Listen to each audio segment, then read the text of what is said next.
कल हम सब लोगों ने कथा श्रवण की।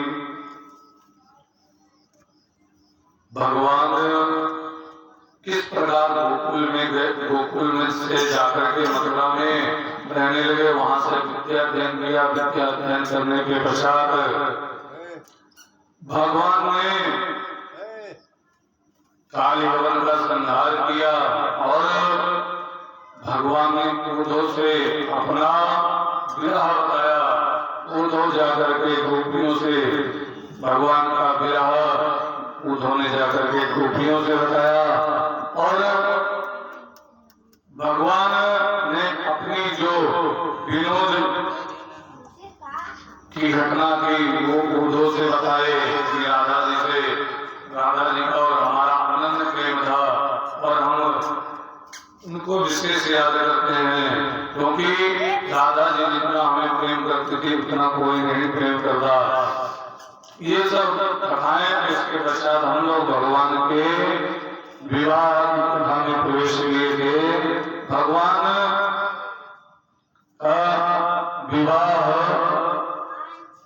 माता रुक्मिणी जी के साथ हुआ। उससे पुत्र हुआ, उसका नाम प्रद्युम्न था। प्रद्युम्न भगवान भोलेनाथ के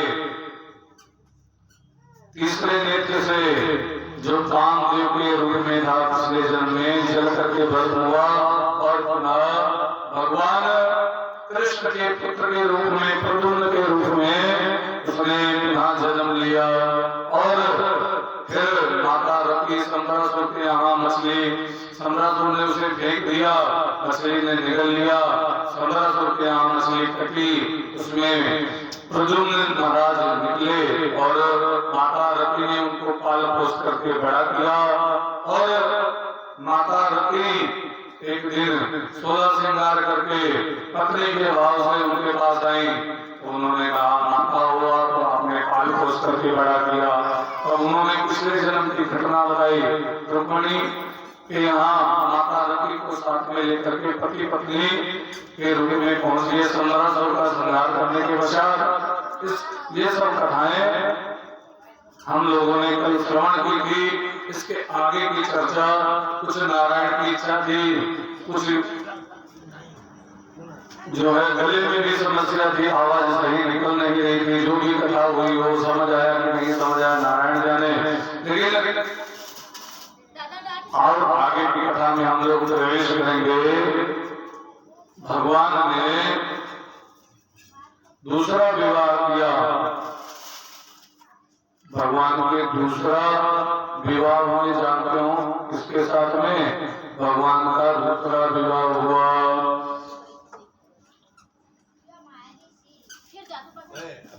17 साल की पुत्री सत्यभामा के साथ में दूसरा विवाह हुआ। लेकिन कब? पहले जामवंत जी के पुत्री जामवंती के साथ में दूसरा विवाह हुआ। तीसरा विवाह 17 जी की पुत्री के साथ में सत्यभामा के साथ में विवाह हुआ। तीसरा विवाह तो जामवंत के साथ में किस प्रकार विवाह हुआ? एक बार की घटना है। भगवान नारायण संभरेण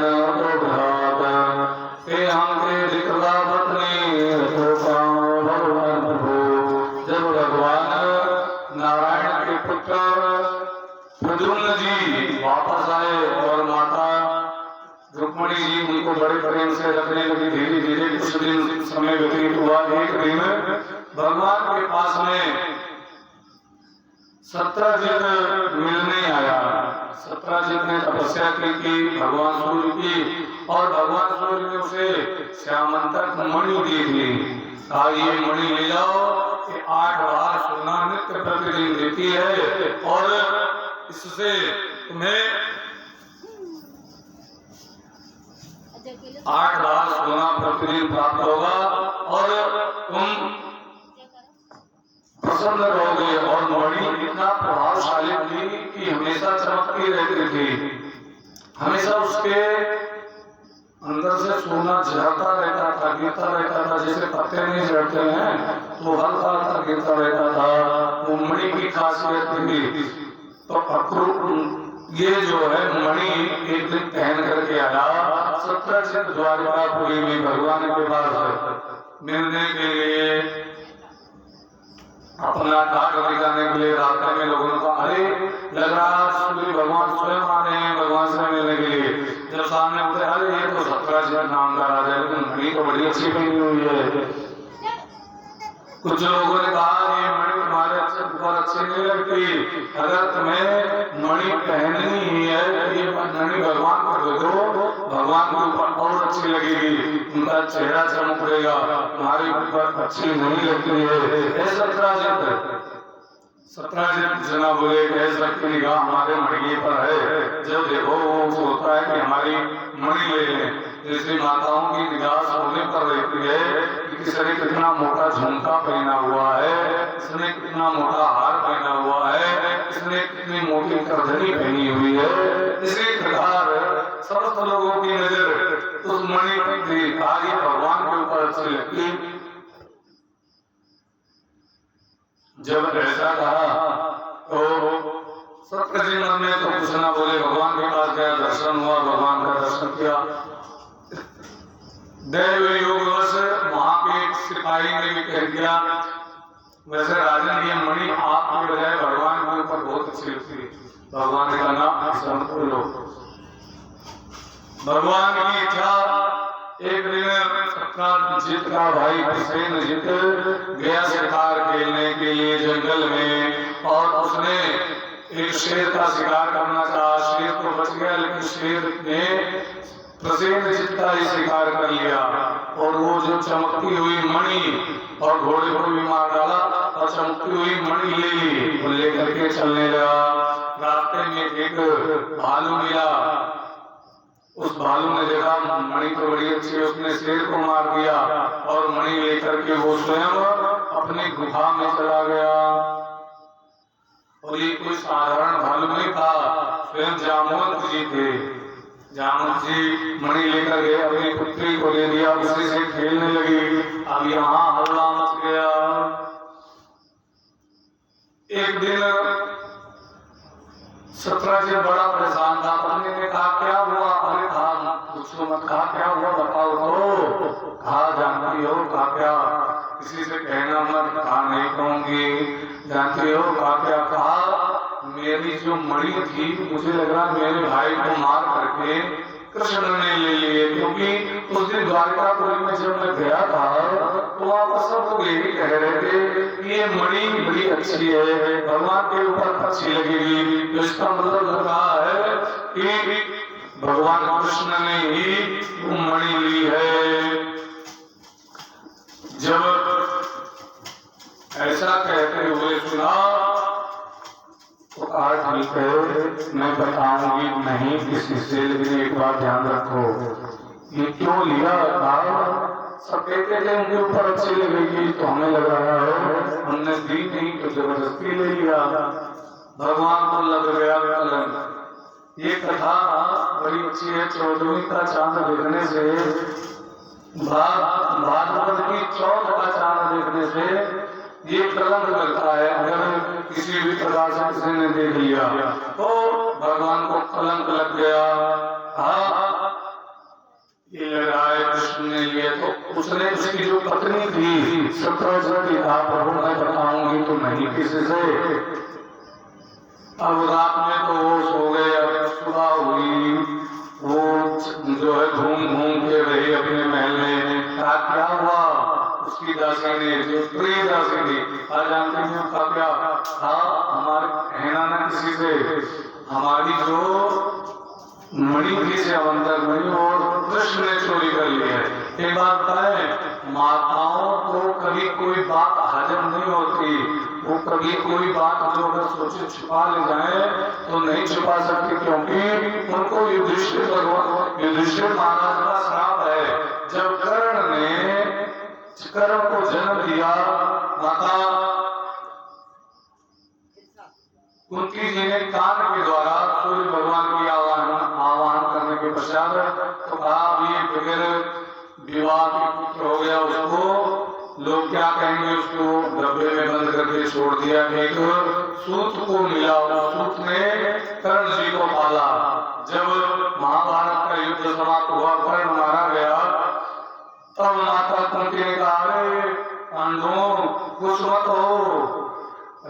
वीर तुम्हारा भाई था, सूर्य का पुत्र कर्ण था। कब माता इसका जन्म हुआ? दुर्वासा ऋषि आए थे, उनकी मैंने सेवा की। उन्होंने मुझे एक वरदान दे दिया कि इस मंत्र के द्वारा किसी देवता का आह्वान करोगे वो देवता चला आएगा। मैंने सूर्य भगवान का आह्वान किया, सूर्य भगवान चले आए। सूर्य भगवान ने कहा, उनकी माता ने कहा मैं ट्राई कर रही थी, कहा तो मैं आया हूँ, कुछ ना कुछ दे करके जाऊंगा। उनकी माता से को पुत्र दे दिया था, मैं एक पुत्र देता हूँ, हमारा जैसा मत करो, अभी विवाह हुआ नहीं है। लोग मुझे कहेंगे कि ये जो है लड़की सही नहीं थी, फिर विवाह के इसके पुत्र हो गया। आज चिंता मत करो, तुम जैसी हो वैसी ही रहोगी। ये पुत्र तुम्हारे कान के द्वारा उत्पन्न होगा। वो कान के द्वारा उत्पन्न होने के कारण उसका नाम कर्ण पड़ा। और तब माता कुंती ने बताया युधिष्ठिर को। युधिष्ठिर ने कहा इतना बलशाली, इतना प्रभावशाली, इतना बलवान मेरा भाई कर्ण, और कर्ण को हम लोगों ने मार डाला। माता अगर तुमने पहले बताया होता तो ये घटना नहीं घटती, तुमने बात छुपाई, ये सही नहीं किया। इसीलिए युधिष्ठिर जी ने श्राप दिया, हे माता आज के बाद किसी भी स्त्री के कोई बात बचेगी ही नहीं। अब यहाँ पर भी वही हाल, सत्राजित के जो पत्नी की उसकी बात बची, उसने अपनी दासी को बताया। उसकी दासी सुबह जल भरने गई कुएं पर, उसने अपने सखी से बताया कि ऐसी ऐसी घटना हुई। और उसकी सखी ने कहा किसी से बताना मत, आज नहीं बताऊंगी। उसकी सखी ने अपनी सखी से बताया।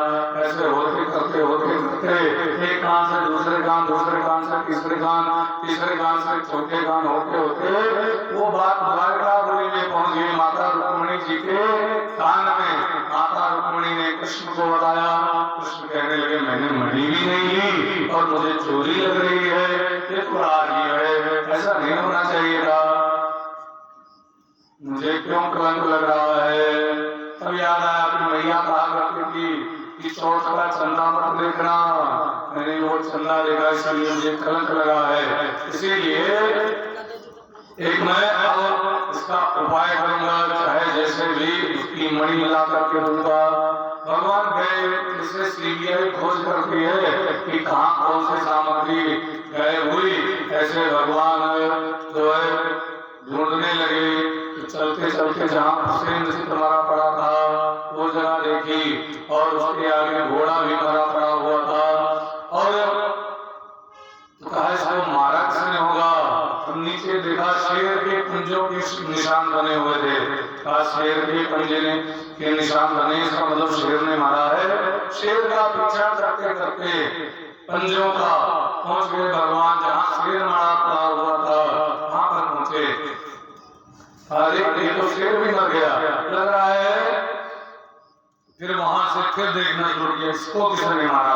तब भालू के पंजों के निशान बने हुए थे। उसका पीछा करते करते, भालू के पंजे का पीछा करते करते, और भी द्वारकापुरी साथ में द्वारका वाले थे, वो गुफा में जा रहे थे। तो द्वारकापुरी और कुछ मथुरा के लोग थे, उन लोगों से कहा नंद बाबा के गांव पे आप लोग यहीं रुको, मैं अंदर जा करके भगवान अंदर जाकर के देखता हूँ कि ये मणि कहाँ है, किसने ली है। तो कहा ठीक है, लेकिन मैं जो है 7-8 दिन में जो अगर नहीं आया तो समझ लेना मैं मारा गया, क्योंकि भगवान मारे जाने वाले नहीं थे। लेकिन नहीं आए, 7-8 दिन बीत गए, 17 दिन अंदर पहुंचे। जामवंत के साथ में 17 दिन युद्ध हुआ, और उधर जामवंत जी सो रहे थे। उसकी बेटी ने देखा, जैसे मनुष्य होते से जोर से चिल्लाई, पिताजी जगे। जामवंत जगा, क्या हुआ बेटी? ये देखो कौन आया है। तो जामवंत ने कहा चले जाओ, तुम्हारी अभी मृत्यु हो जाएगी मेरे हाथ से।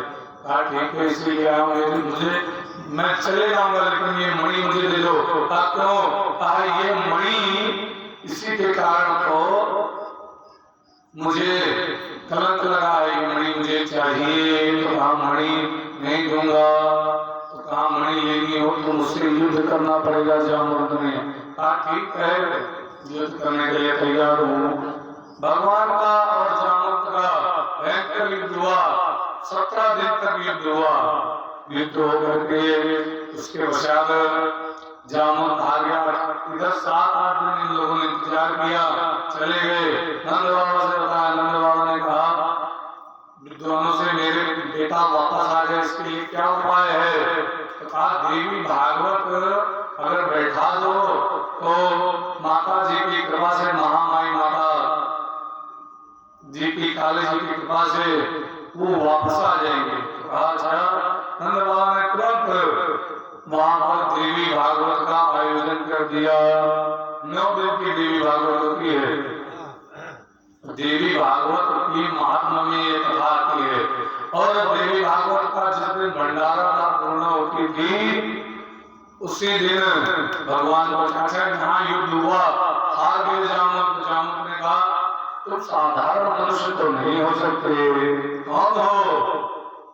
तब कहा याद करो ड्रामा अवतार में सब लोगों ने तो सब वस्तु मांग ली, लेकिन तुमसे जब पूछा गया तुम्हें क्या चाहिए जामवंत, तो तुमने क्या कहा था? तब याद आया जामवंत, हाँ प्रभु, हाँ मैंने मांगा था कि मेरा लड़ करके पेट नहीं भरा है, मैं और लड़ना चाहता हूँ, ये वरदान मैंने मांगा था। तो कहा वो वरदान तुम्हारा पूरा हुआ? कहाँ पूरा तो हो गया, लेकिन मैं मणि ऐसे नहीं दूंगा। तो ताकत कैसे दोगे? मणि मैं तब दूंगा जब तुम मेरी बेटी के साथ में विवाह करो। प्रभु देखो भगवान ने बड़े विचित्र है कि भलवी में जामवंती की पुत्री भलवी तो थी, अरे भालू की पुत्री भलवी, और भलवी के साथ में अर्थात जामवंती के साथ में भगवान ने विवाह कर लिया। किस लिए? श्यामवंत मणि के लिए। तो किसी ने कहा था एक बार, अरे महाराज दहेज आज नहीं चलता है, हम तब कब से चल गया, भगवान के समय से चलता रहे। हमका कष्ट है जामवंत के बेटी के साथ ना बिया कहीं ना, बिटिया कुरूप रही, बदरिया रही, भलुक रही, तो दहेज ले ली भगवान। तो ऐसे बिटिया से कुरूप आके तो मैंने दहेज ले लिया। हमका भाई गलत कहा, भगवान ने किस लिए लिया दहेज में श्यामवंत मणि? उनको कलंक लगा था। अगर हमेशा किसी भी बात का अर्थ उल्टा नहीं लगाना चाहिए कि भगवान ने ऐसा क्यों किया। एक व्यक्ति था, वो व्यक्ति भगवान की रचना में बड़ा जो है कमी निकालता था। एक दिन क्या हुआ, एक महात्मा से कहने लगा, हे महात्मा जी, क्या आप हमें लग रहा है भगवान की अकल कम थी? कहा क्यों? कहा अगर भगवान की अकल होती, 2 लोग थे, तो कहा अगर भगवान की अकल होती तो इतना बड़ा बड़ा कद्दू ये नीचे क्यों लगाता, जो इसे ऊपर लगाना चाहिए था। महात्मा जी तो कुछ नहीं बोले। महात्मा ने कहा हाँ भगवान की अकल कम थी। तो कहा हम कहीं तो कहें, लेकिन आप महात्मा हो, भगवान के भक्त हो, आप ऐसा क्यों बोल रहे हो? आज जानते हो क्या? अगर भगवान की अकल होती तो तुम्हारे जैसे कमकला पैदा क्यों करते? भगवान की अगर अकल होती तो तुम्हारे जैसे कमकला पैदा नहीं करते। अच्छा वो दोनों दोस्त गए, दोनों दोस्त कहने लगे महात्मा जी की बात हमें समझ नहीं आई। गर्मी का मौसम था, आम कच्चे लगे हुए थे, एक आम के पेड़ के नीचे जाकर के बैठ गए और जो कह रहा था कि भगवान की अकल कम है, भगवान की इच्छा से उस मित्र के आगे नींद वो लेट लिया और लेट करके बढ़िया हवा चल रही थी, सो गया। और भगवान की इच्छा से इतनी तेज हवा चली, एक आम का फल टूटा। अच्छा कच्चा आम का पेड़ होता हो, बिल्कुल पेड़ होते पथरा नहीं है, वो फल टूटा और टूट करके वो जो सो रहा था व्यक्ति उसकी नाक के ऊपर गिरा धड़ाम से। अच्छा, पत्थर की तरह फल और नाजुक होती है नाक, इस नाक पे गिरा करके वो नाक से लाने लगा तो बड़ी चोट लगी, खा लेने राम राम।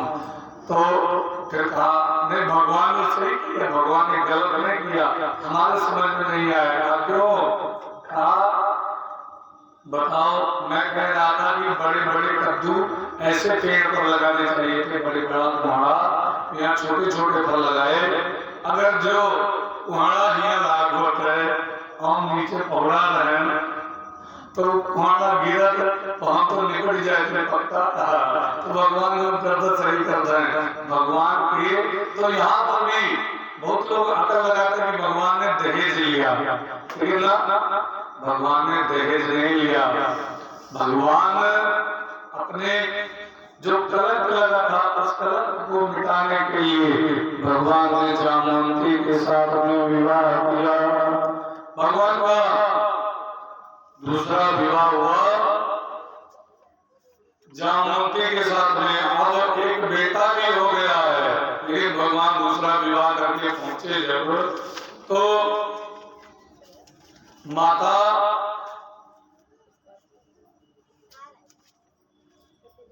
वहां पर माता जो कि रुक्मिणी जी डोली में लेकर आए, जामवंती को समझाया था, जामवंती को समझाया आपकी जानते हो काका, तुम अपने हाथ पैर मुंह पूरा ढक करके रखना, थोड़ा सा भी दिखाई नहीं देना चाहिए। क्यों? कहा भगवीन हो तो थोड़ा सा दिखाई दिया तो हमारी पत्नी बड़ी क्रोधित होगी। तो जामवंती को खूब अच्छे से ढका दिया और ढका करके उसके बाद जो है बैठ गए और जामवंती जी बैठी हुई थी वहीं पर। तब तक रुक्मिणी जी आई। रुक्मिणी जी देवी आपकी एक और सौत लाया हूँ। रुक्मिणी जी मन में तो क्रोधित हुई, लेकिन बोली चलो ठीक है। रुक्मिणी जी ने जो है कहा नीचे उतरो, परछा कहा परछो तो, परछा कहा नीचे उतर आओ, कहा नीचे नहीं उतरेंगे, ऐसे नहीं नीचे उतरेगी। भगवान ने कहा क्यों नहीं नीचे उतरेगी? कहा इसको पहले कुछ अपना पुण्य फल दो तब तो ये नीचे उतरे, ऐसे नहीं उतरने वाली। तो कहा क्या दूं मैं, क्या पुण्य फल बताओ? कहा अच्छा, एकादशी का व्रत करती हो, एकादशी के व्रत में बड़ा पुण्य होता है, और एकादशी का व्रत करती हो, उसी एकादशी का एक एकादशी का पुण्य फल दे दो। तो कहा अच्छा ठीक है। अच्छा, भगवान की कृपा देखो, आज एकादशी ही है, इतनी समय एकादशी चल रही है, व्रत करने वाली तो फल है, लेकिन वैसी एकादशी है। एकादशी के पुण्य फल देने को कहा। एकादशी में नियम है कि चावल तो बिल्कुल नहीं खाना चाहिए, एकादशी का नियम है। और जो कोई एकादशी रहता है तो वो जो है सुबह समय से पारण करे, ऐसा इसका विधान है। क्योंकि एकादशी करने को पुण्य नहीं मिलता है, बाकी व्रत में तो चलो सवेरे चाहे जब पारण कर लो, लेकिन एकादशी के व्रत करो तो सवेरे जब दुआ से खब्बे पालन कर लो, तेरसवां अगर पालन था तो एकादशी का पुण्य नहीं मिलता है। एक व्यक्ति था, एकादशी की बात एक जो है घटना याद आ गई, बड़ी सुंदर कथा है। एक व्यक्ति था, एक महात्मा जी उनके यहाँ आए और वो व्यक्ति कुछ नहीं करता था, बस केवल खाता पीता और सो जाता, दिन भर खाता और खूब ज्यादा खाता था और उसके बाद सो जाता, कुछ काम नहीं करता। लोग घर वाले बोलने लगे कुछ काम नहीं करता है, भर भर के रोटियां खा जाता है, थोपी थोपी, कैसा व्यक्ति है। अब वो घर के खाने से हो गया परेशान। एक दिन महात्मा जी आए महात्मा जी के साथ में 3-4 शिष्य थे, बड़े अच्छे मोटे ताजे तगड़े शिष्य, लाल थे। अरे ये बाबा बढ़िया खिलाने को देखा होगा तभी ये मोटे ताजे हैं। व्यक्ति सरल था, जो है उल्टा उसके अंदर उभाव नहीं था, सरल था। महात्मा जी के पास गया, महाराज प्रणाम, मुझे आप अपने पास रख लीजिए, आप क्यों आप मुझे अपना चेला बना लीजिए, जो कहोगे करूंगा, लेकिन मुझे पेट भर भोजन मिलना चाहिए और कुछ नहीं। ठीक है, तुम चलो हमारे साथ में। महात्मा जी ले आए उसे और अपने यहाँ ला के उसने जो है अपने यहाँ रख लिया। और महात्मा जी ने अपने आश्रम में और उसको एक जिम्मेदारी सौंपी। क्या जिम्मेदारी सौंपी कि जाओ, जा करके तुम्हें गाय चराना है और कुछ नहीं करना है। गाय चराने के लिए चल गए और डेली गाय चराए, लौट करके आए, भोजन खाए, खराब हो गए। एक दिन आ गई एकादशी। अब वैष्णव महात्मा के, वैष्णव लोग तो बिल्कुल एकादशी का व्रत नहीं छोड़ते हैं। उस दिन भंडार खाना बिल्कुल बंद, कोई जो है भंडारी नहीं भंडार खाने में। अरे आप दौड़ा गया, महाराज क्या होगा, आज तो भोजन नहीं बनना है, क्या कारण है, मैं गाय चराने जा रहा हूँ। आज नो बेटा, आज भोजन नहीं किया जाता है। काहे महाराज, अगर मैं भोजन नहीं करूंगा तो मैं मर जाऊंगा, क्योंकि मैं खाने पर ही जीता हूँ। अच्छा ठीक है, भोजन तुम एक काम करो, आटा ले जाओ, दाल ले जाओ, सब्जी ले जाओ और जाकर के बढ़िया भोजन पकाना और पका करके उसको ग्रहण करने से पहले भगवान को भोग जरूर लगा देना। अगर भगवान को भोग नहीं लगाया तो प्रसाद बेकार हो जाता, वो जो है अन्न सही नहीं होता है। हम लोगों के यहाँ दाने का आता है भोजन, तो इसलिए भगवान को भोग जरूर लगा लेना। तो कहा ठीक है, मैं भगवान को भोग लगा दूंगा, लेकिन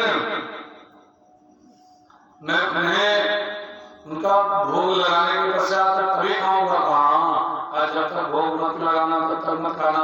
सरल व्यक्ति था, ठीक है। वो क्या जानता था कि भगवान को भोग लगाने के बाद अपना खा लिया जाता है। अब वो जानता था भगवान आएंगे और भगवान भोग खाएंगे, तभी मैं खाऊंगा। उसको गया बढ़िया जो है चूल्हा पर उसने भोजन पकाया, नदी के किनारे एक सरोवर था, सरोवर के किनारे बढ़िया भोजन पकाया। और भोजन पकाने के पश्चात भगवान को कहने लगा, हे प्रभु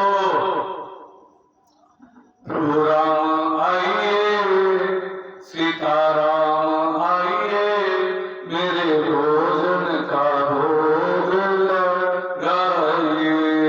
सीताराम आइए, राजा राम आइए, मेरे भोजन का भोग लगाइए।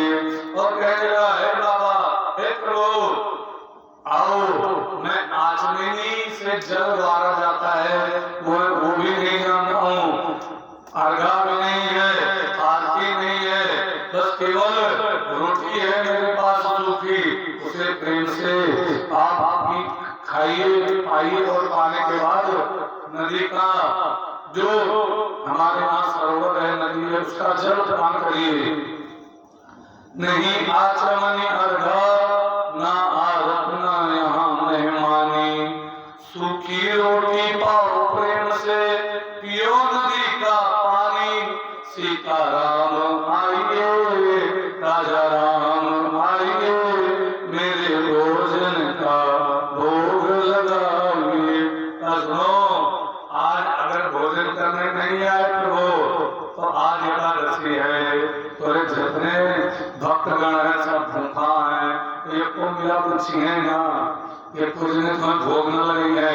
हे प्रभु चले आओ, अरे भूल करोगे तज दोगे भोजन, मेरे रूखे सूखे। एकादशी आज मंदिर में पड़े रहोगे भूखे, एकादशी है आज मंदिर में बैठे रहोगे भूखे। राजा राम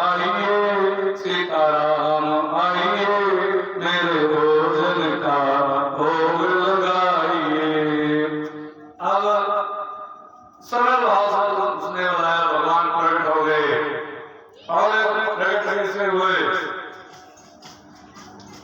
सीता जी के साथ में प्रकट हुए। नीलाम भुजश्याम मलकोमलांगम सीता समारूढवाम पाणो महासारथिदारुकम नमामि रामं रघुवर सनातन। सीता जी बाएं भाग में साथ में प्रकट हो गई। हम मन में कहने लगा वाह बताया था एक लोगों को, अभी दो लोग आए, इनको मैं कैसे खिलाऊंगा, मेरे लिए भोजन नहीं बचेगा। अब राम जी अकेले नहीं आए, सीता जी भी साथ में आए। तो कहने लगा वाह प्रभु अगर ऐसा करने था तब भोजन दे दिया, ग्रहण किया और ग्रहण करने के पश्चात भगवान चले गए और उसका पेट भरा नहीं, वो भूखा रह गया। अब कहा गुरु जी से जाकर के कहूंगा अगली एकादशी में मुझे थोड़ा अन्न ज्यादा चाहिए था। ठीक है, अगली एकादशी आई, फिर 15 दिन बाद गुरु जी वहां मैंने भोग लगाया, दो लोग आए, एक स्त्री थी एक पुरुष थे, और दोनों को खिलाना पड़ा। मैं भूखा रह गया और दे दे दिया। अच्छा ठीक है आज और ले लेना। तो कहा ठीक है आज 3 लोगों का ले जाना, 3 के बजाय 4 लेना। था ठीक है। 4 लोगों का भोजन लेकर के चल गए। फिर बनाया, फिर आ सीताराम आइए, राजा राम आइए, नटलाल आइए, मेरे भोजन का भोग लगाइए।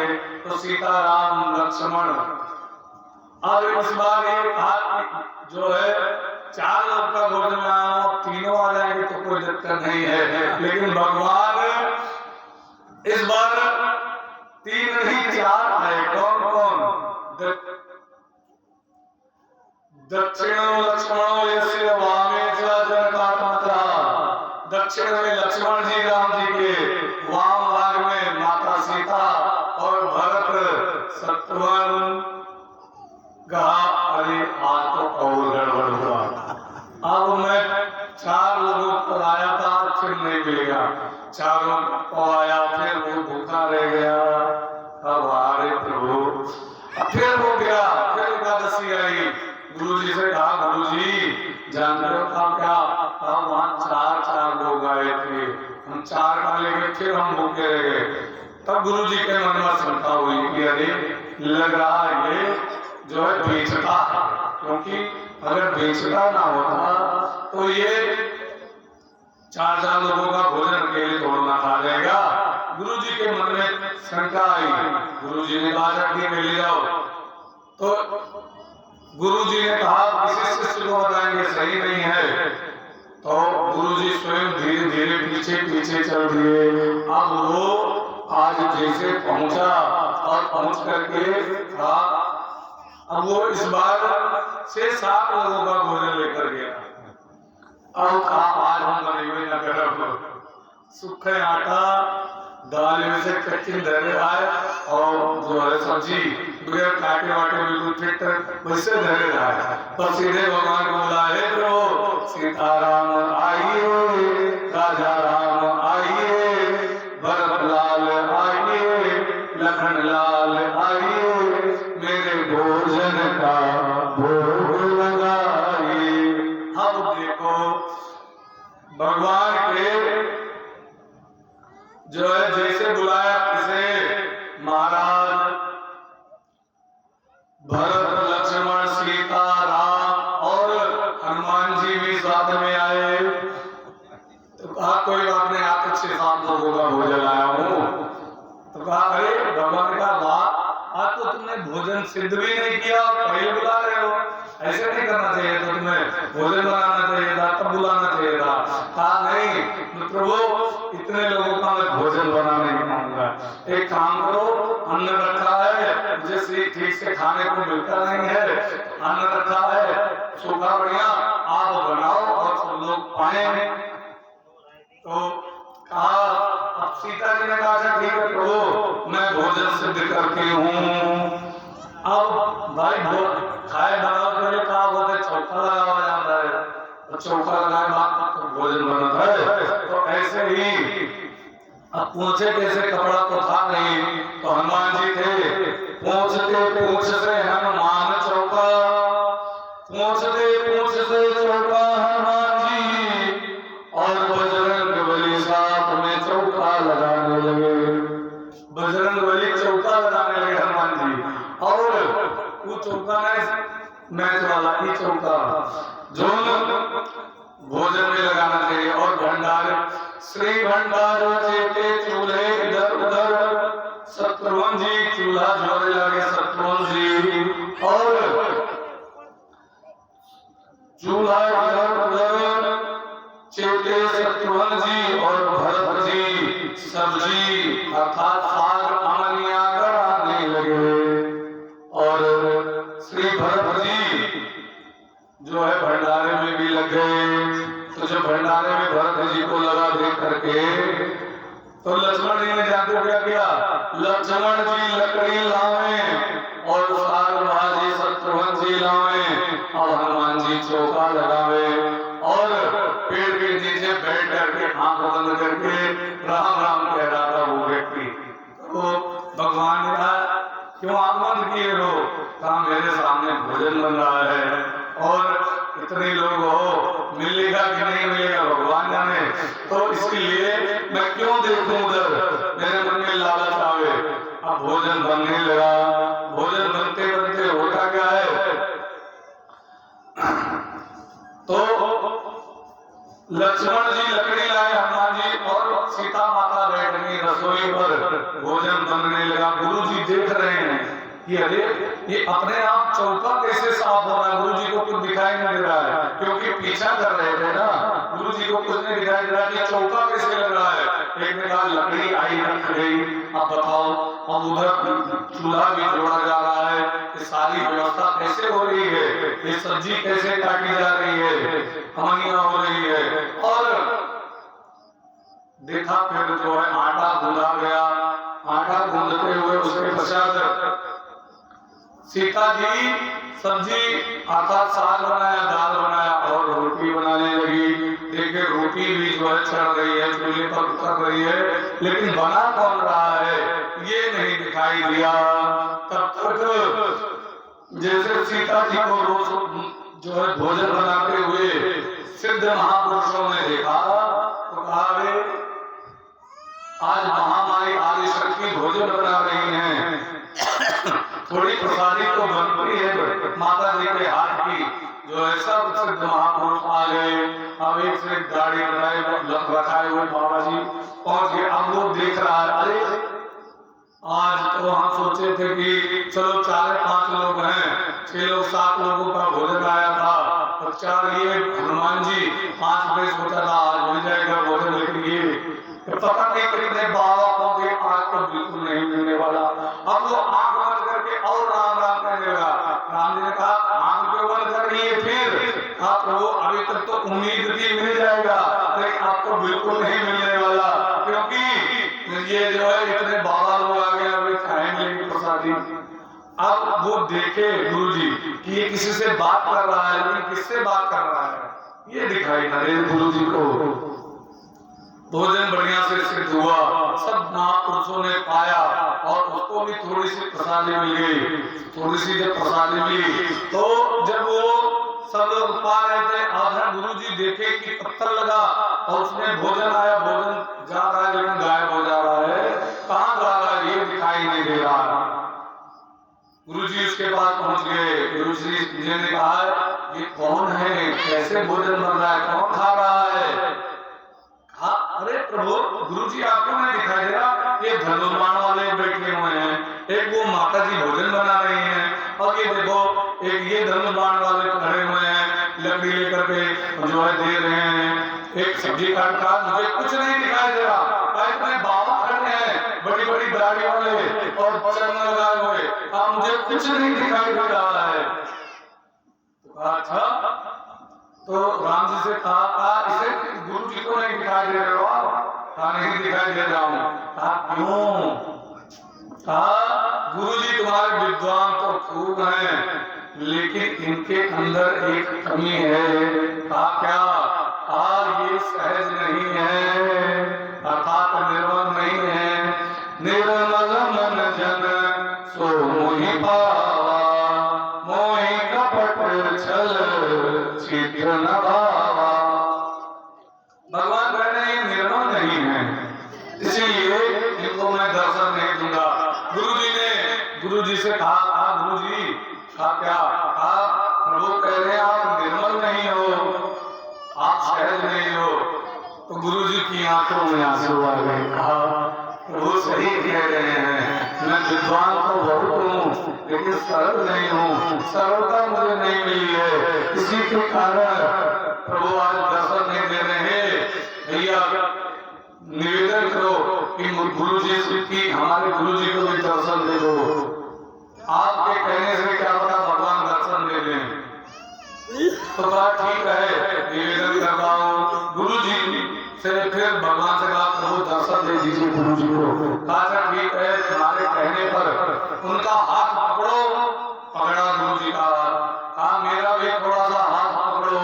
भगवान राम का भी एक हाथ से हाथ पकड़ा, और जैसे दोनों का हाथ पकड़ा, जैसे जो कोई टार्च मारे चम्म से उजाला हो उसके बाद बंद हो जाए, ऐसे ही गुरु जी को दिखाई दिया चम्म से कि रोटी जो है सब बनाई जा रही है, कितने महापुरुष हैं, राम लक्ष्मण सब भरत शत्रुघ्न सब दिखाई पड़े। उसके बाद में आप गायब हो गए। तब भगवान से प्रार्थना करने लगे, कहा प्रभु क्षमा करिए, उससे अपराध हो गया, मैंने समझा ये भोजन बेचता है लेकिन ये तो सरल है।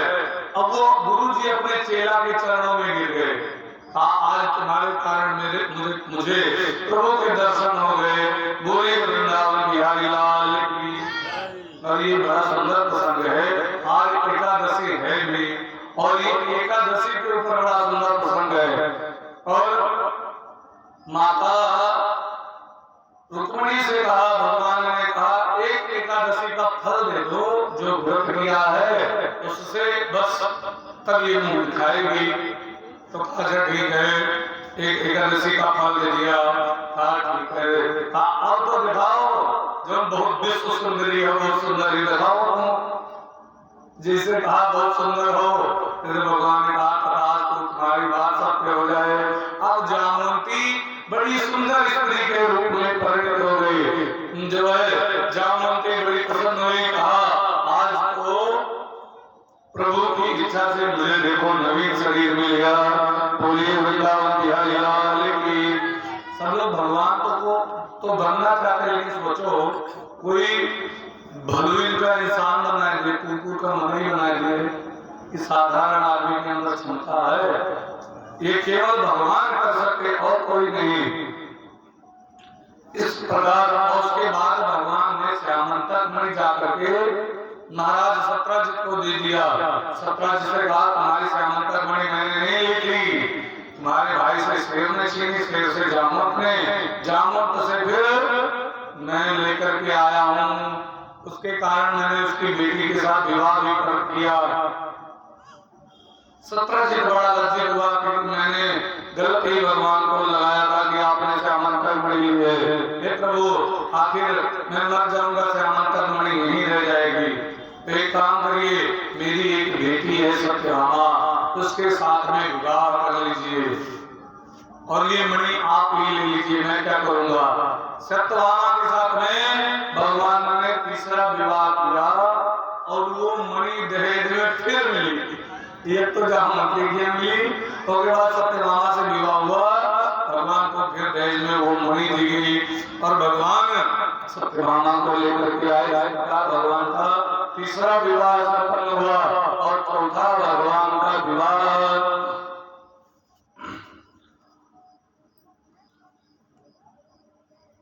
अहम देवस्य सविता दुरिता परिश्रमाते विष्णु वरेण्य वर्धन तपा परममस्कृता। एक बार भगवान और अर्जुन दोनों साथ में जा रहे थे, तो दिल्ली जो आज इंद्रप्रस्थ है वहां पर से जो है भगवान अर्जुन को साथ में लेकर के घूमते घूमते जो है पहुंच गए और वहां पर एक कन्या तपस्या कर रही थी। तो अर्जुन ने कहा प्रभु ये कौन तपस्या कर, आपके रहते हुए तपस्या कर रही है, आप जाकर के देखो कौन है, किस लिए तपस्या कर रही है।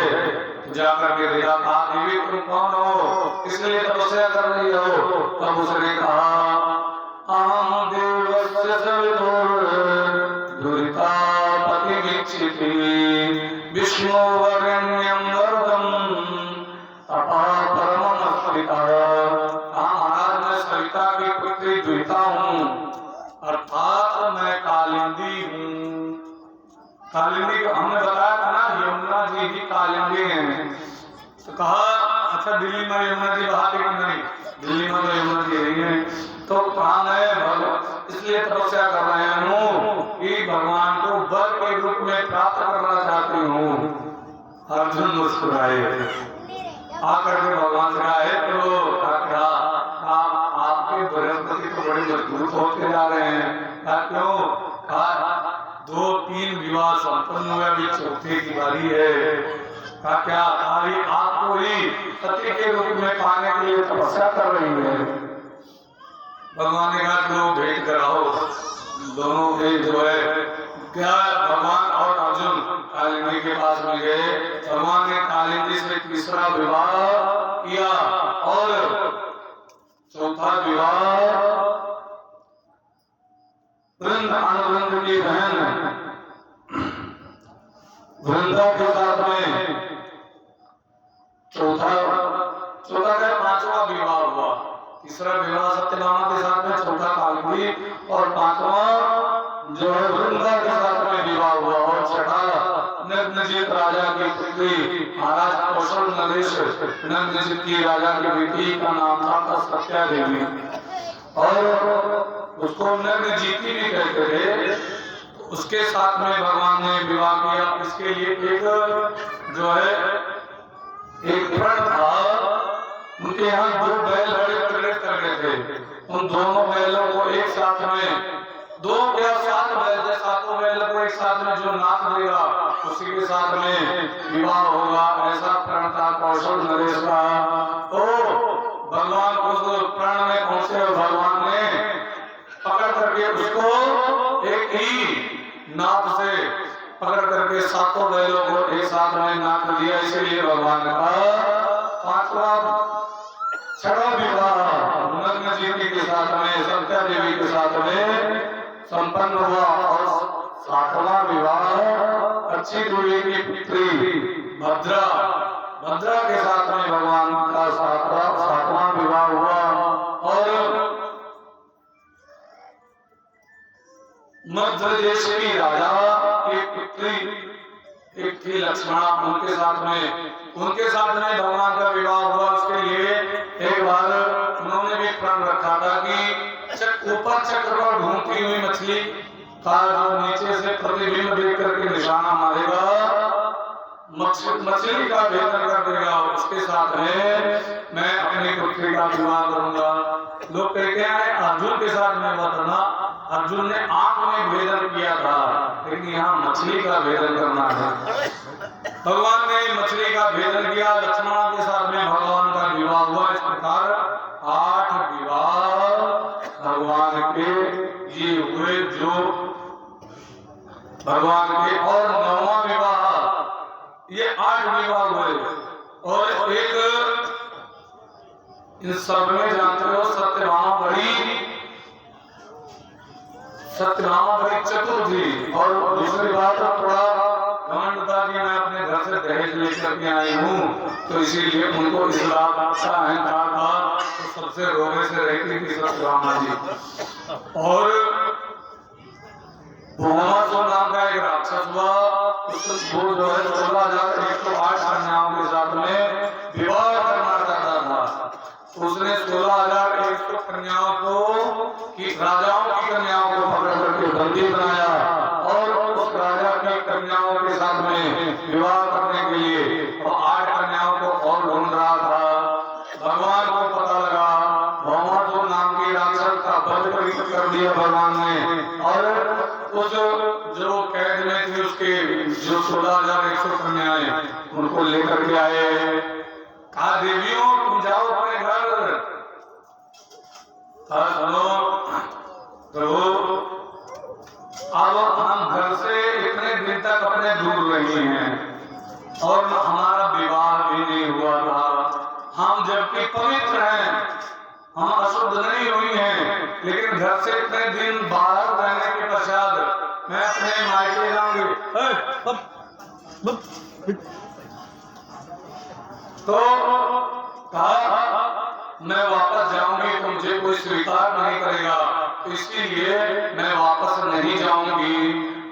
तो कहा अब हमारे पास दो रास्ते हैं, या तो हम सब अपने प्राण त्याग दें या फिर वैश्यावृत्ति की तरफ चले जाएं। तो बताइए आप क्या कहना चाहते हैं, हम क्या करें? नहीं तो फिर प्रभु तीसरा रास्ता ये है कि आप हमारे साथ में विवाह कर लो। तो भगवान ने 16,100 कन्याओं के साथ में विवाह किया।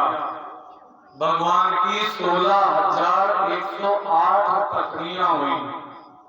16,100 ये और 8 ये, इस प्रकार भगवान के 16,108 पत्नियां हुई। अध्यात्म की दृष्टि से ब्रह्म का प्रतिपादन करने वाले वेद में 16,108 मंत्र हैं, वो भगवान का प्रतिपादन करते हैं। इसीलिए 16,108 ये ऐसा नाम आता है, ऐसी संख्या आती है गोरी वृंदावन बिहारी लाल की। और भगवान ने इस प्रकार विवाह किया 16,108। और भगवान की हर पत्नी के साथ में, हर एक पत्नी के साथ से 10-10 बेटा हुए। अब जोड़ी जाए जो संख्या तो सोचिए कितनी हो जाएगी। हाँ, 16,000 पत्नियां और हर पत्नी से 10-10 बेटा। इस प्रकार भगवान का विवाह हुआ। हमने निवेदन किया था कि माता शत्रु पिता ये न बालो न पाटिका। भगवान समय समय पर अपने बच्चों को सुंदर शिक्षा देते रहते थे।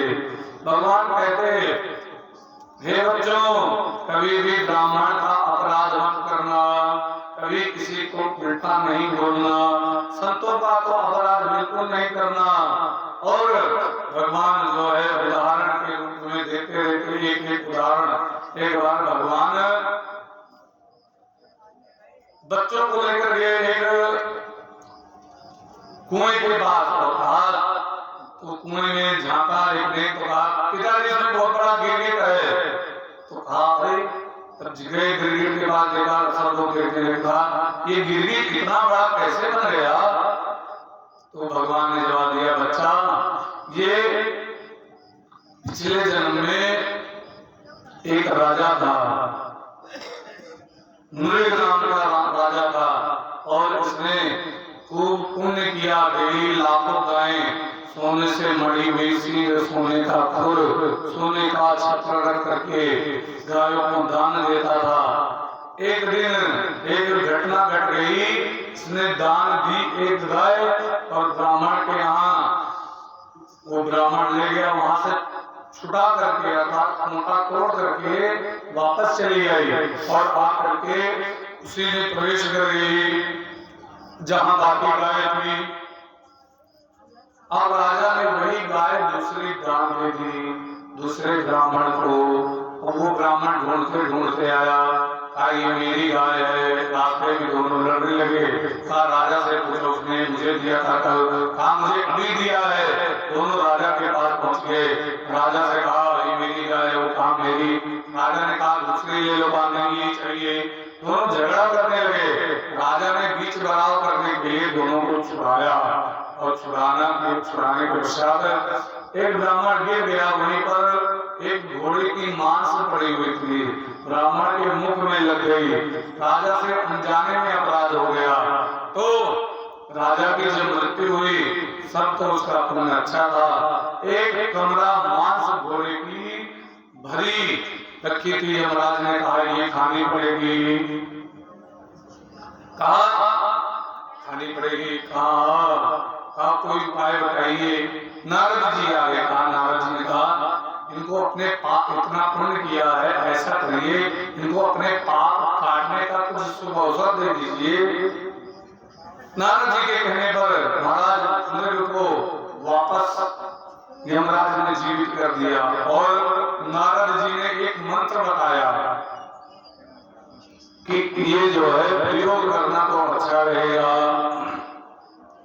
राजा ने जैसे पुनः जीवित हुआ था, करने जा रहे थे, जीवित हो गया तो सब लोग हैरान हो गए, राजा अपना जीवित हो गया, क्या पूछ रहा है।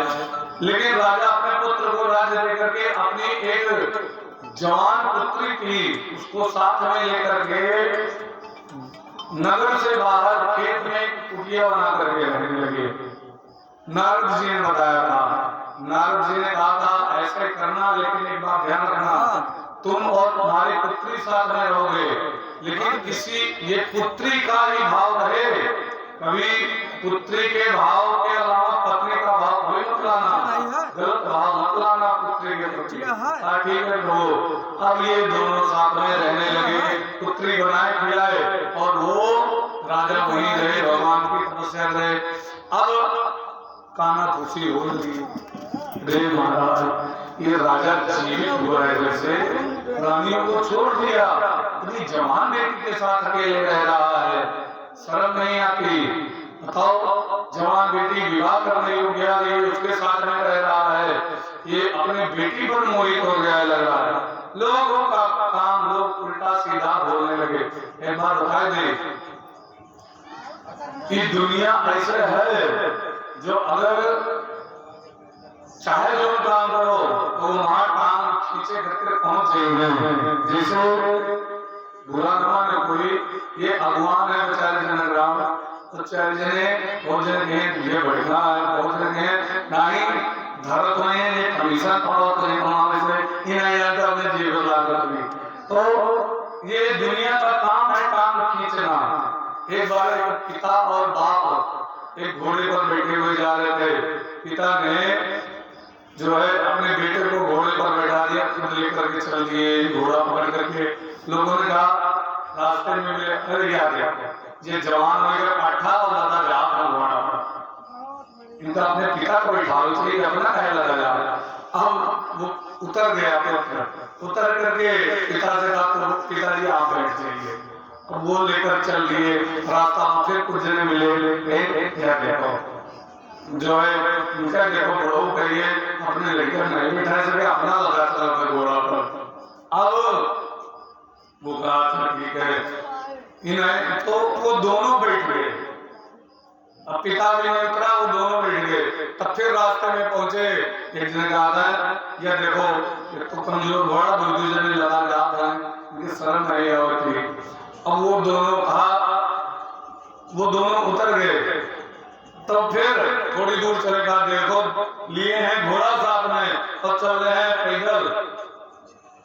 और तो कहा तब क्या करें, तो कहा घोड़े को देखो कैसे लेकर के जा रहे हैं। अब घोड़ा जो है चल ना पाए, तो कहा घोड़े को देखो कैसे लेकर जा। तो उन दोनों ने घोड़ा लाद लिया पकड़ करके और लाद के चलने लगे। तो एक व्यक्ति हंसने लगा, देखो एक महात्मा मिले, हंसने लगे, वाह तुम घोड़े को लाद रहे हो, घोड़े को ऊपर लादना चाहिए था। तो कहा महाराज जो देखो तो वैसे बोलता है, कोई कह रहा है कि घोड़े के ऊपर ये लड़का बैठा, कोई कहता बुजुर्ग बैठा, कोई कहता घोड़ा बीमार है इसके ऊपर, इसको ऊपर लाद के चलना चाहिए था, वहां क्या करें। महात्मा ने कहा ये दुनिया है, दुनिया के लोग उल्टा कहेंगे, लेकिन तुम्हें जैसा करना है तुम वैसा करो।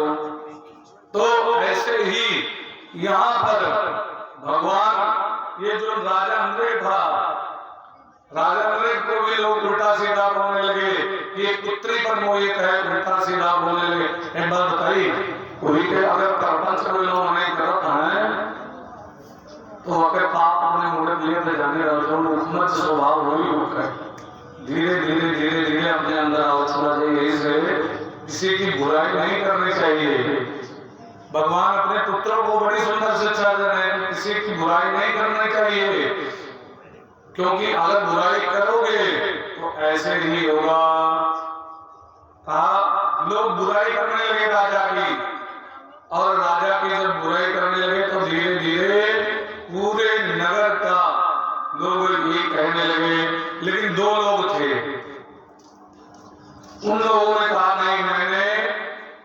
राजा को एक अंधा था, एक बहरा था। कहा मैंने राजा के बारे में बहरे ने कि मैंने कुछ सुना नहीं, और अंधे ने कहा मैंने कुछ देखा नहीं। वो दोनों नहीं राजा की बुराई की, बाकी सब लोग बुराई किए।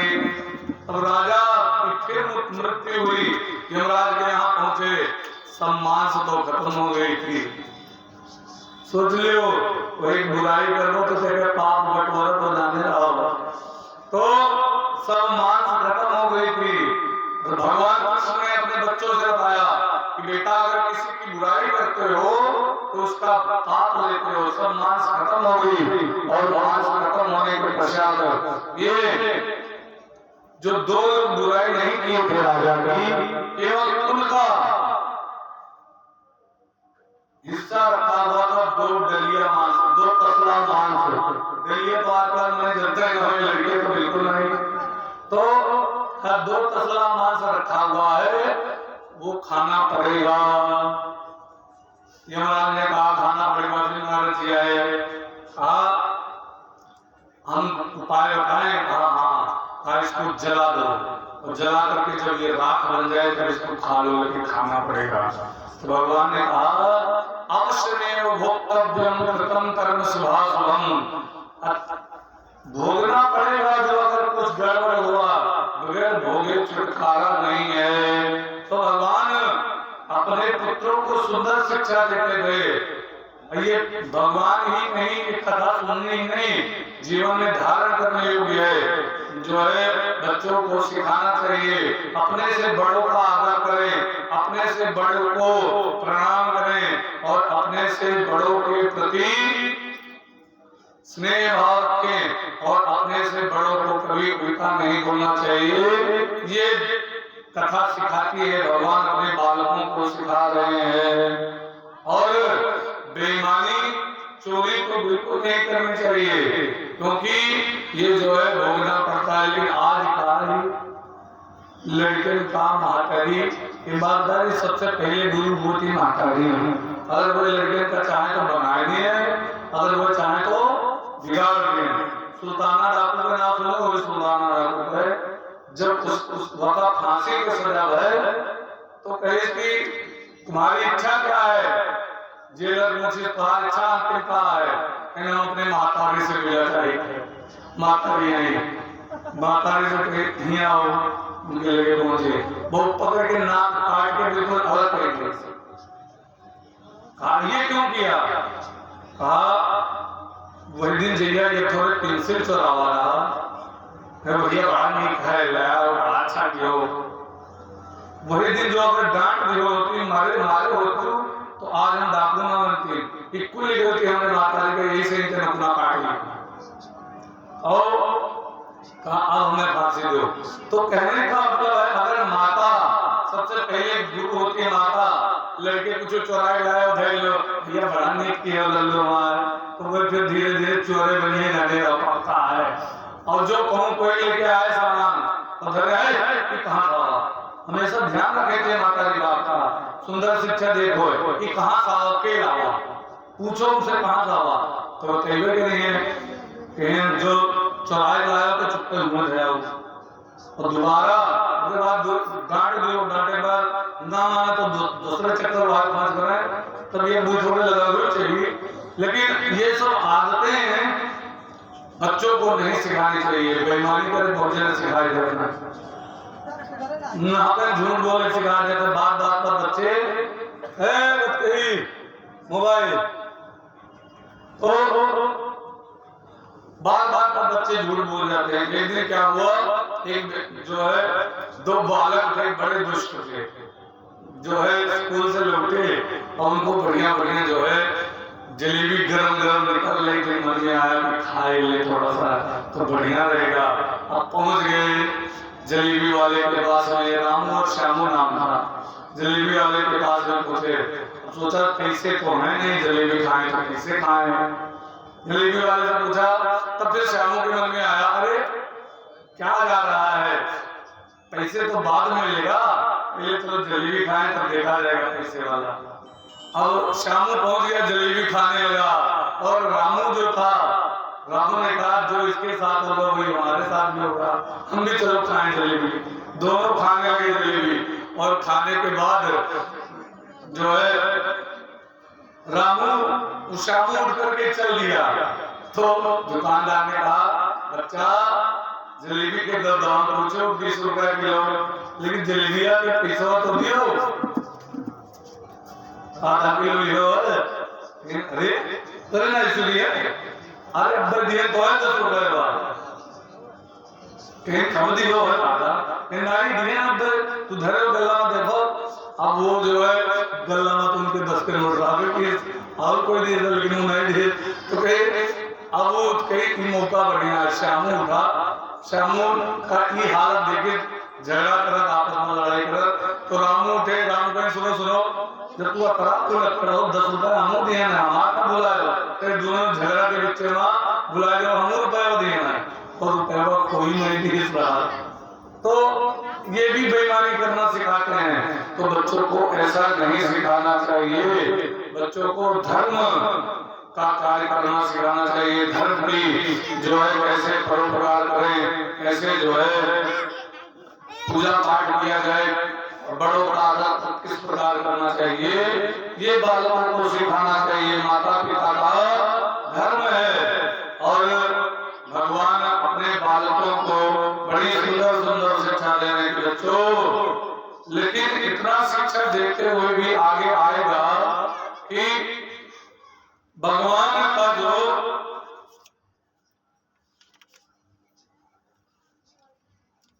आगे कथा आएगी कि भगवान के पुत्रों ने ही अपराध कर दिया था, और इसी के कारण भगवान को जो है परधाम गमन की कथा शाम के द्वारा जाती है। चाहे जितना कौन लड़के हुआ था पहुंची, उनका चाहे जितना समझाओ वो समझने वाले नहीं होते हैं, लेकिन पिता की बात माननी चाहिए। इस प्रकार भगवान ने बच्चों को सुंदर शिक्षा दी। भगवान एक नित्य नई लीला करते। एक दिन क्या हुआ, भगवान दो लीलाएं सुनते हुए चलते हैं, क्योंकि आज अभी सुदामा चरित्र की कथाओं में है राजा परीक्षित का मोक्ष भी होना है, और भगवान के विवाह की कथा हुई, और कुछ भगवान की जो लीलाओं का वर्णन है उसको भी श्रवण करते हुए चलेंगे। और एकादश स्कंद की कथा बड़ी कठिन है, क्योंकि एकादश स्कंद में भगवान ने उद्धव जी को जो है उपदेश दिया है, वो उपदेश धारण करने योग्य है। तो कुछ एकादश स्कंद की कथा भी श्रवण करते हुए चलेंगे। भगवान ने एक लीला की, बड़ी सुंदर लीला की। एक बार भगवान ने कहा कि मेरा पेट बहुत जोर दर्द हो रहा है। तो कहा तो प्रभु तू दवा लेकर के आए। कहा नहीं, जो है दवा नहीं चाहिए। तो कहा तब किस कैसे सही होगा? हाँ, मेरा कोई भक्त हो, मुझे अपना चरणामृत दे दे, उसको मैं पी लूं तो मैं सही हो जाऊंगा, मेरा पेट सही हो जाएगा। अब रुक्मिणी से कहा नारद जी ने तुम दे दो। रुक्मिणी ने कहा मुझे नरक जाना है। सब रानियों से कहा, सब रानियों ने मना कर दिया। तो रुक्मिणी जी बोली नारद जी आप लोग तो भक्त हो, आप दे दो, खाने दे दे। भगवान को मैं अपना चरणामृत दे दूं, ऐसा नहीं कर सकता।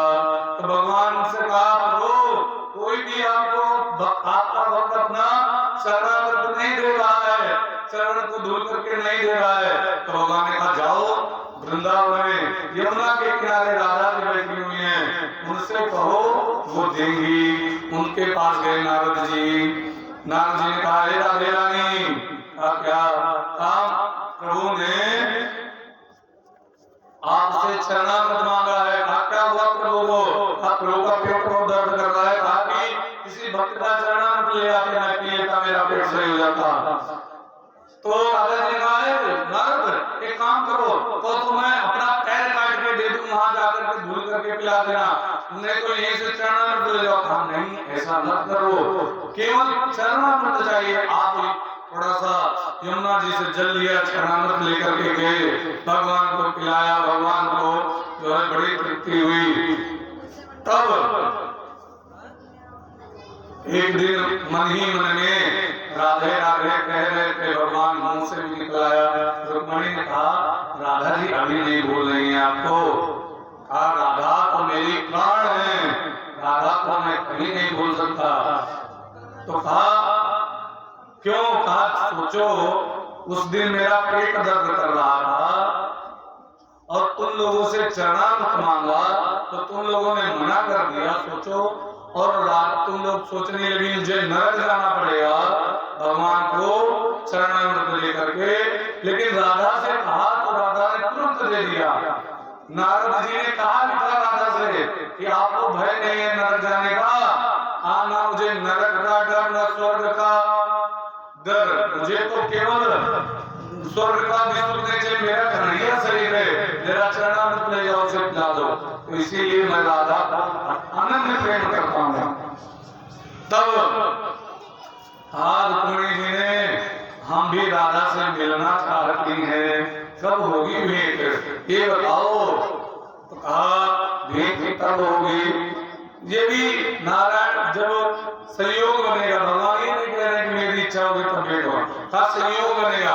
भगवान ने एक लीला करी, नारद जी समस्त घर में एक बार आए। नारद जी भगवान के मन कोई भी लीला करनी होती थी तो नारद जी को पहले बुला लेते हैं भगवान के सब महलों में नारद जी झांक रहे हैं बार बार से कि भगवान क्या कर रहे हैं।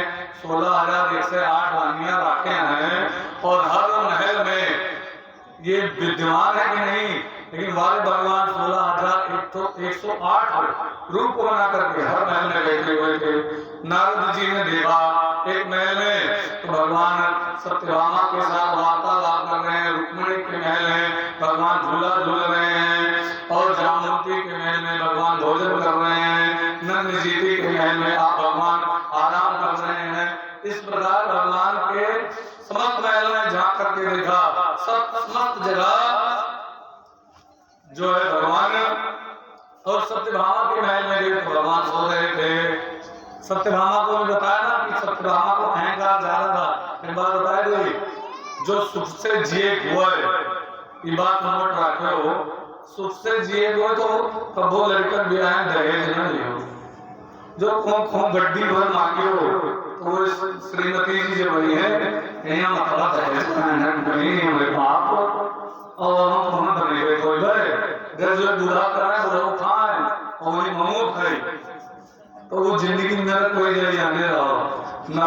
दुनिया तो दिखावा करते भैया हम पावा मारुति गड्डी भर रुपया, लेकिन ये बेटी लाग रही तो जैसे कबो भी विवाह करें कभी भी तो लड़के वाले के जो साथ है वो दहेज में दे दे उसकी इच्छा, लेकिन कभी भी मांगना नहीं चाहिए।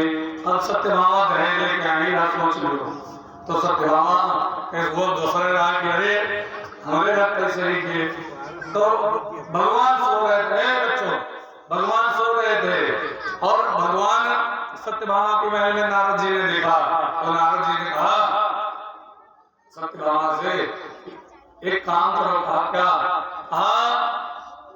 जो आपकी सबसे प्रिय वस्तु है वो दान में देनी चाहिए तो अच्छा रहेगा। सबसे प्रिय वस्तु कहाँ? सबसे प्रिय वस्तु तो गहना, तथा गहना से भी प्रिय कुछ होगा, कहा गहने से भी प्रिय मैं श्यामल तक मणि लाई थी वो प्रिय है, कहा उससे भी कुछ प्रिय होगा, सोचो। हाँ उससे प्रिय तभी आता है, हाँ उससे प्रिय मेरे पति देव है और कुछ नहीं। तो कहा दान दे दो। अब भगवान को नारद जी ने संकल्प पढ़वा करके सत्यभामा से भगवान को दान में ले लिया। अब कहा सत्यभामा नामनो हम आम मम पति नारद रूपाय ब्राह्मणाय तुभ्यं दातुं संप्रददे, दे दिया दान में। अब भगवान सो रहे थे, नारद जी पकड़े आ चलो प्रभु।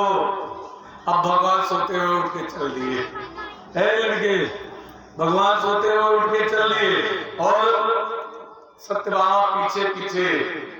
आप ये कहाँ ले जा रहे हो? कहा ये मेरे अब इनको मुझे दान में दे दिया ना, मैं बाबा हूँ, मैं जहाँ रहूंगा वहीं मेरे साथ में रहेंगे, मेरे चेला बन के। हम भगवान कुछ न बोले, सत्यभामा से कहा कुछ बोलो, सत्यभामा ने कहा कुछ बोलो।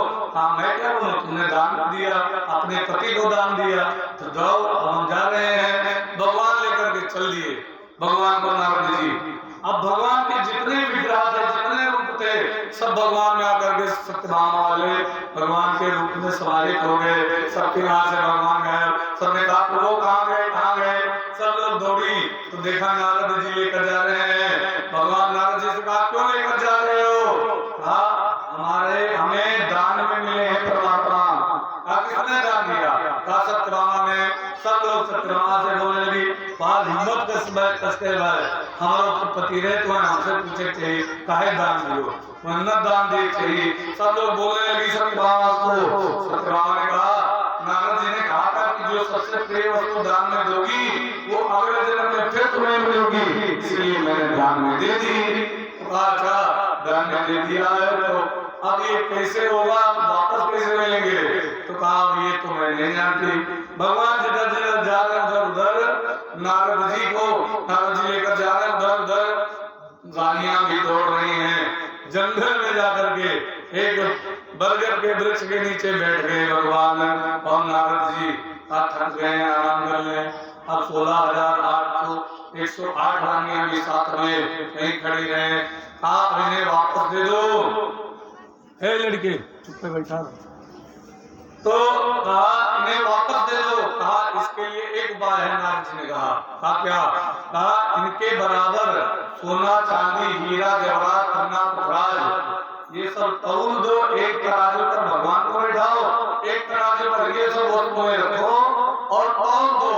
तौलने पर अगर भगवान का तराजू का तोला ऊपर उठ जाए तो वो सामान लेकर के मैं भगवान को वापस दे दूंगा। तो कहा ठीक है। तराजू लगाया गया। द्वारकापुरी में धन की तो कमी नहीं थी, जितना धन था सब मंगाया गया और एक पलड़े पर लादते चले गए। लेकिन भगवान का पलड़ा ऊपर ही ना उठे। गठरी बांध करके रस्सियों में बांधा, लेकिन भगवान का पलड़ा ऊपर नहीं उठा। तो कहा अरे ये तो भगवान का पलड़ा ऊपर क्यों नहीं उठ रहा, क्या कारण हुआ। तो आप कोई उपाय बताओ। नारद जी से कहा मैं कुछ नहीं उपाय बता सकता। तो कहा प्रभु से जो है प्रभु आप बताइए। कहा मैं बोल भी नहीं सकता। भगवान ने कहा क्यों। कहा मैं जिसको दान में दिया गया हूँ अगर वो कहे तो मैं बोलूंगा, नहीं तो नहीं बोलूंगा। तो कहा अच्छा ठीक है। नारद जी से कहा है नारद जी कहो बोले। तब बोले प्रभु। कहा जाओ राधा रानी को बुलाओ और राधा रानी से कहना कि हमारे पति देव जान के चले गए, पूरा वृत्तांत बताना। तो राधा रानी हमें यहाँ से छुड़ा लेंगी। राधा के पास में पहुंचे और जो है रानियां राधा जी को देख के रानियां हैरान हो गई। राधा जी की सुंदरता इतनी सुंदर थी राधा जी कि जैसे राधा जी को देखा ऐसे अपने आप को शर्म आने लगी कि ये इतनी सुंदर है और मैं इतनी सुंदर नहीं हूँ। तो राधा से कहा हे महारानी चलिए आप हमारे पति देव ऐसे ऐसे दान में दे दिया, उनको छुड़ा लीजिए। अब इनको छुड़ा लीजिए और छुड़ाने के पश्चात हमको वापस दे दिए। राजा रानी काट के गए। चलते चलते एक रास्ते में कुछ तोड़ा और तोड़ करके मुट्ठी में ले लिया। वहां पहुंचे तो वहां पर जब जाकर के देखा भगवान बैठे एक पल्ले पर खूब जो है हीरा जवाहरात का नाम लगा हुआ है। एक पल्ले पर जो है भगवान बैठे वो पल्ला ऊपर का ये सब हटाओ नीचे। ये पलड़ा अगर ऊपर उठ जाए तो हम भगवान को वापस आ जाएंगी नारद जी से। तो वो पलड़ा ये सब हटाओ, जो ये हीरा जवाहरात ये सब रखा हुआ सोना चांदी ये सब हटाया गया। और राधा रानी ने वो जो हाथ में पकड़ा हुआ था वो जैसे पलड़े पर रखा, बिल्कुल खाली पलड़े पर, जैसे भगवान का पलड़ा उठ गया वो नीचे चला गया। जानते क्या था वो? तुलसी दल था, तुलसी का पत्ता था। तो भगवान कहते हैं कि मैं अगर प्रेम से एक पत्ता दो, धन दौलत ना दो, एक पत्ता दे दो, तो उस पर मैं प्रसन्न हो जाता हूँ। रानियां हंसने लगी, वाह नारद जी इतना धन पा रहे थे, वो तुम्हारे कर्म में नहीं था, तुलसी का पत्ता मिला। लो जानती हो क्या? मैं क्या करूंगा धन का, मुझे तो ये तुलसी का पत्ता विशेष प्रिय, और धन का क्या करूंगा, भगवान के बदले में मिला। तुलसी के पत्ते को ग्रहण कर लिया नारद जी ने। बोलिए वृंदावन बिहारी राधे रानी की, श्रीमद् भागवत महापुराण की। इस प्रकार भगवान मृत्यु नहीं लिया करके। एक दिन क्या हुआ, भगवान गन्ना चूह रहे थे, गन्ने को चूह रहे थे। तो उस समय भगवान जब गन्ना चूह रहे थे, तो भगवान ने जैसे गन्ना खींचा, उंगली भगवान की फट गई, और उंगली फटी, उससे रक्त बहने लगा। तो रानियों ने कहा, प्रभु क्या उंगली से रक्त बहने लगा, रक्त बहने लगा। और वहां पर द्रौपदी जी भी थी। द्रौपदी की कथा संक्षेप में, द्रौपदी जी भी थी। द्रौपदी ने तो लिखा इस संत ने बड़ा सुंदर कि शोक सत्य भामा कियो और बलमणि लोई धारे, बांधन को पट खोज की पटरानी अकुलाए। सत्यभामा ने शोक किया कि प्रभु के उंगली में चोट लग गई। रुक्मणी जी तो रोने लगी कि मेरे प्रभु के उंगली में चोट लग गई, और बांधने के लिए कपड़ा खोज रही है। बांधन को पट खोज की पटरानी अकुलाए। तब लगी देखो द्रौपदी, तब लगी द्रौपदी जब देखो यदुवीर उंगली पर बांधन को तुरंत चीरो अपनो चीर। चीर कर लगा दो साड़ी, चीरो अपनो चीर, और उंगली पर बांधा। बांधने के बाद जो है भगवान को शांति मिली। अपना रुक्मणी और ये लोग कपड़ा लेकर गए, तब देखा भगवान की उंगली पर पट्टी बंध चुकी है, और द्रौपदी ने बांध दी है। तब द्रौपदी से भगवान कहने लगे, अरे इतना सुंदर साड़ी, बढ़िया बनारसी एक नंबर की, तुमने फाड़ दी, नहीं फाड़ना चाहिए था। अरे कोई पुराना कपड़ा बांध के ठीक था। लो एक नैया ऐसी होती है भक्ति। खा प्यारो घनश्याम जो काम आवे आपके, काड़ धुन सो को ये तो रेशम के धागे हैं, जो आपके काम आवे। तो हम नस निकाल के दे दिया पर, ये तो जो है एक धागा है रेशम की, ये तो रेशम के धागे हैं।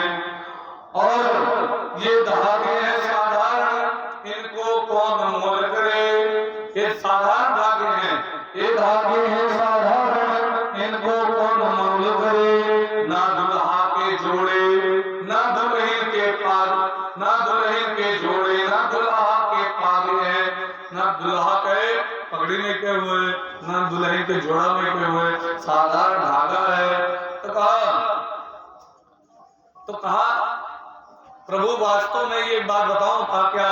हाँ, मैंने नहीं बांधा, ये धागे खुद आपके हाथों की चीर, अर्थात जो आपका हाथ फट गया था उसे देख करके, चीर देख के अधीर और धागे नहीं नाप, चीर देख के अधीर और धागे नहीं नाप।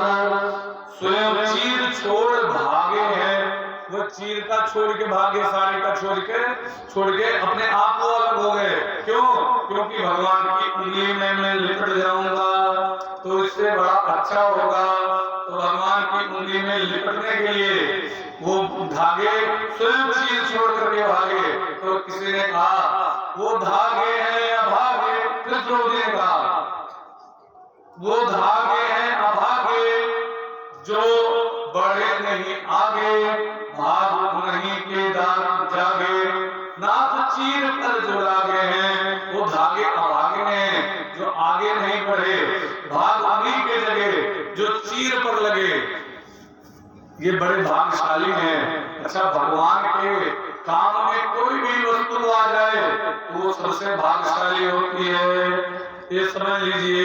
इसीलिए फिर एक निवेदन है कि भगवान की सेवा में, महामाई की सेवा में जो जिससे हो पड़े वो सेवा करें तो वो समझ लीजिए उसका भाग्य है, और अगर सेवा में नहीं लगा तो वो भाग्यदार नहीं है। इसी प्रकार ये कोई जरूरी नहीं कि सजीव चीज ही भगवान की सेवा में लग सकता।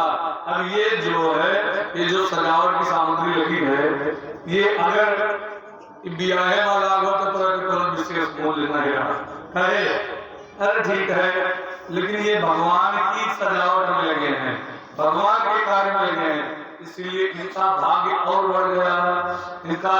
और ये जो अगर माला होता है तो दो चार टोपी लाते तो फर्क नहीं, लेकिन यहाँ वैसे सुंदर लगा हुआ है। बोले वृंदावन बिहारी लाल की। और वो धागे हैं आगे जो बड़े नहीं आगे, भाग नहीं के आगे जागे नाथ चीर पर जो लागे हैं। तब भगवान ने कहा, हे द्रौपदी, ये जो तुमने साड़ी बांधी है इतनी सी, तो फाड़ करके रहेगा याद जीवन में, कभी ना मैं भुलाऊंगा, कभी ना मैं भुलाऊंगा, रहेगा याद जीवन में, कभी ना मैं भुलाऊंगा, कभी ना मैं भुलाऊंगा। समय पर देखना द्रौपदी तुम्हारे काम आऊंगा, तुम्हारे काम आऊंगा। ये जो चीर का धागा तुमने चीर पर बांधा है, ये कभी भी मैं भूलूंगा नहीं, ये समय पर देखना तुम्हारे काम आऊंगा मैं। एक बात बताएं, इसीलिए कहा जाता है हमेशा सत्कर्म करना चाहिए, परोपकार करना चाहिए, दूसरों की सहायता करनी चाहिए, क्योंकि दूसरों की सहायता करने से, दूसरे का परोपकार करने से जानते हो क्या होता है, जीवन में वो व्यक्ति नहीं भूलता कि हमें गिरे दिन पर ये साथ ही। तो आज इनके गिरा दिन है तो वैसे कोई निकृष्ट हुए तो हम नहीं कह सकते है, लेकिन जो सभ्य व्यक्ति है वो कहता है हमारे बुरे दिन पर इन्होंने साथ दिया था और आज उनका बुरा दिन आया है तो मुझे साथ देना जरूरी है, चाहे जैसे भी तो व्यक्ति साथ देता है। और जो ये है परोपकार की, लेकिन ये भी नहीं सोचना चाहिए परोपकार करने वाले को मुझे इसका फल मिलेगा। क्यों? क्योंकि देने वाला जो कुछ भी फल है कर्म करते जाओ, कर्मण्यवाधिकारस्ते मां फलेषु कदाचन, कर्म करते जाओ, फल की इच्छा परमात्मा के ऊपर छोड़ दो, वह जैसा मर्जी वैसा करे।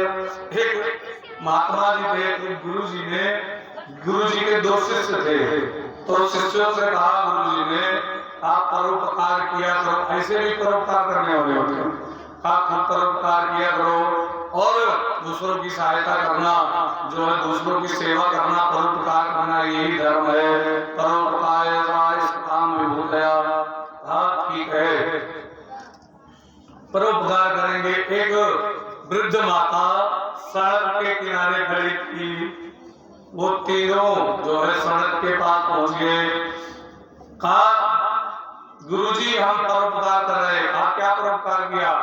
एक बूढ़ी माता खड़ी थी, उनको हमने सड़क पार करवाई, वो सड़क नहीं पार कर रही थी, कर पा रही थी। दूसरे ने कहा तुमने क्या किया? हाँ मैंने भी सड़क पार करवाई।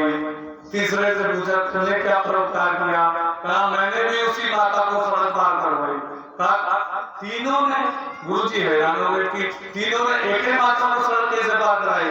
कहा रे गुरुजी वो तो जाना ही नहीं चाहती थी, सड़क के उस पार वो जाना ही नहीं चाहती थी, लेकिन हम तीनों ने, दो ने हाथ पकड़ा, दो ने और एक ने पैर पकड़ा, तो तीनों जबरदस्ती उसको सड़क पार किया गया।